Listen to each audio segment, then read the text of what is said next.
கார்த்திக் தீபா சீரியலில் ஒரு அட்டகாசமான ப்ரொமோ பற்றி பார்க்கலாம் வாங்க. அதுக்கு முன்னாடி நம்ம சேனலை சப்ஸ்கிரைப் பண்ணாதவங்க கீழே இருக்கிற சப்ஸ்கிரைப் பண்ணி கிளிக் பண்ணிவிட்டு பக்கத்தில் இருக்கிற பெல் பட்டனையும் கிளிக் பண்ணிடுங்க. சரி வாங்க வீடியோக்குள்ளே போகலாம். இந்த ப்ரொமோ எப்படி ஸ்டார்ட் ஆகுதுன்னா, நம்ம கார்த்திக் சாமுண்டீஸ்வரி கிட்டே இப்படி மகேஷ் மாயா கெட்டவங்க கள்ள தொடர்பு இருக்குது அப்படின்னதும் இதை மறைஞ்சு நின்று ரேவதி கேட்டுட்ருக்காங்க. அப்போ நம்ம சாமுண்டீஸ்வரி நீ சொல்கிற மாதிரி தான் ஊருக்குள்ளே பல பேர் இப்படி பேசிக்கிட்டாங்க. ஒரு கணவன் செத்த பொண்ணும் இப்படி கல்யாணமாகாத பையனும் ஒரே வீட்டில் இருந்தால் ஊருலக்க தப்பாக பேசத்தான் செய்யும் ராஜா. மற்றபடி அவங்க ரொம்ப நல்லவங்க, ஊர் பேச்சு கேட்க வேணாம் அப்படின்னதும் கார்த்திகால நிரூபிக்க முடியல. ரொம்ப ஃபீல் பண்ணிட்டு கிளம்பிடுறாங்க. என்னடா பண்ணுறேன்னு புரியாமல் இந்த பக்கம் ரேவதி யோசிக்கிறாங்க.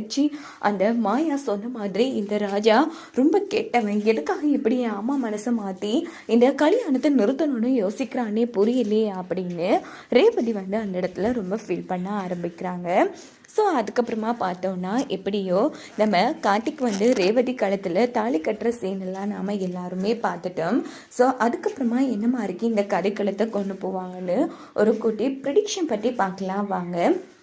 இப்போ பார்த்தோம்னா நம்ம சாமுண்டீஸ்வரி நினைச்ச மாதிரி ஒரு வழியாக கார்த்திகே ரேவதி களத்தில் தாலி கட்டிட்டாங்க. ஆனால் இப்போ வரைக்கும் ரேவதி மகேஷ் மாயா ரொம்ப நல்லவங்க, இந்த ராஜா தான் ஏமா மனசு கெடுத்து இப்படி என்ன கல்யாணம் பண்ணணுங்கிற ஆசையில் இவ்வளோ பெரிய திட்டம் போட்டிருக்கான் அப்படின்னு கார்த்தியை தப்பாக புரிச்சுக்கிறாங்க.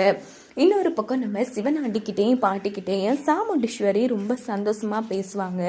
எப்படின்னா போட்டு சவாலில் ஜெயிச்சிட்டாங்க அப்படின்னு. இதனால அசிங்கப்பட்டு சிவனாண்டியை அங்கேருந்து போவாங்க.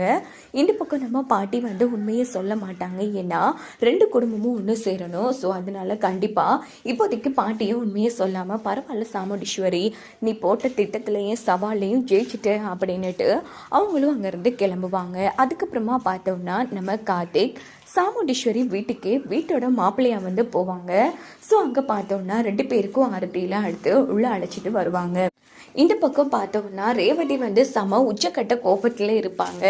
அதுக்கப்புறமா பார்த்தோம்னா ஆரத்தியெல்லாம் அடுத்து உள்ளே அழைச்சிட்டு வந்ததும், ராஜா என் பொண்ணுக்கு சரியான பொருத்தமான மாப்பிள்ளைனா அது நீதான், அதனால தான் நான் உன்னை தேர்ந்தெடுத்தேன். இப்போ இந்த குடும்பத்தோட காவல் தெய்வமே நீதான்.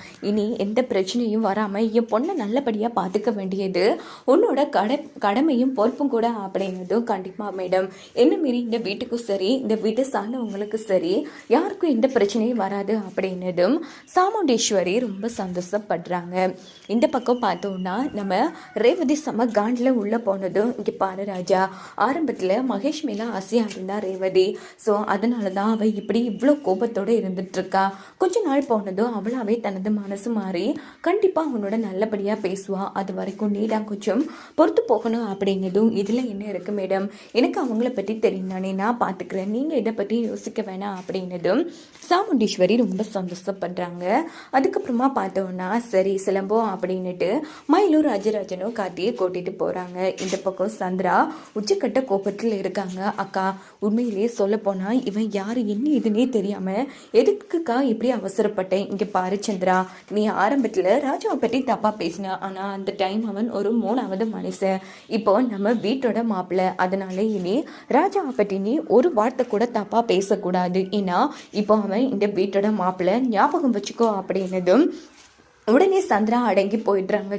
இவன் சும்மா இருக்கும் போது இந்த ஆட்டம் போடுவான், கடைசியில் வீட்டோட மாப்பிள்ளையா வந்தான்னா மிகப்பெரிய பிரச்சனை ஆகிடுமே, இந்த அக்கா பக்கமே நாம நெருங்க முடியாதே அப்படின்னு சந்திரா யோசிக்கிறாங்க. உடனே சந்திரா அவங்களோட திட்டத்தை சிவனாண்டிக்கிட்ட சொல்கிறாங்க. இந்த ராஜா வீட்டோட மாப்பிள்ளையா வந்துட்டாங்க, இனி ஒரு வார்த்தை கூட அவனை தப்பாக பேச முடியாது. ஆனால் ஒரு விஷயம், அவன் யார் என்ன எதுன்னு நாம பேக்ரவுண்டை கண்டுபிடிக்கணுங்க.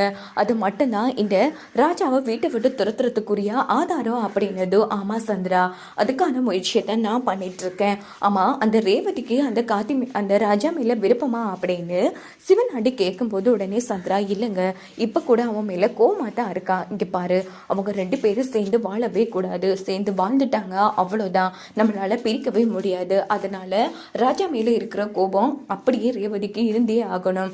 அதனால நீ எப்படியாச்சும் ரேவதியா அவனுக்கு எதிர்ப்பா தூண்டி விடுறதாவே வச்சுக்கோ அப்படின்னதும் கண்டிப்பாங்க ரேவதி மனசை மாற்றி அவன் மேலே இருக்கிற வெறுப்பை இன்னும் அதிகரிச்சுட்டே போகிறேங்கிற மாதிரி இந்த பக்கம் சந்திரா வந்து முடிவெடுக்கிறாங்க. ஸோ வாங்க வெயிட் பண்ணி பார்க்கலாம். கண்டிப்பாக ரேவதி மனசை மாற்றி கார்த்தி மேலே வெறுப்பை தான் உண்டாக்குவாங்க சந்திரா. அது மட்டும் இல்லாமல் இந்த பக்கம் நம்ம கார்த்தி வந்து கொஞ்சம் கொஞ்சமாக ரேவதி மனசையும் வந்து மாற்றி புரிய வைப்பாங்க. முக்கியமாக நம்ம கார்த்தி வந்து இப்போதைக்கு ரேவதியை கல்யாணம் பண்ணாலும் காதல்ங்கிறது வராது. ஏன்னா கார்த்திக் மனசில் இப்போ கூட தீபா தான் இருக்காங்க.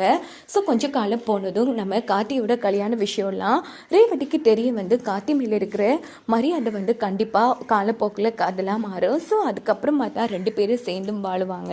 வாங்க வெயிட் பண்ணி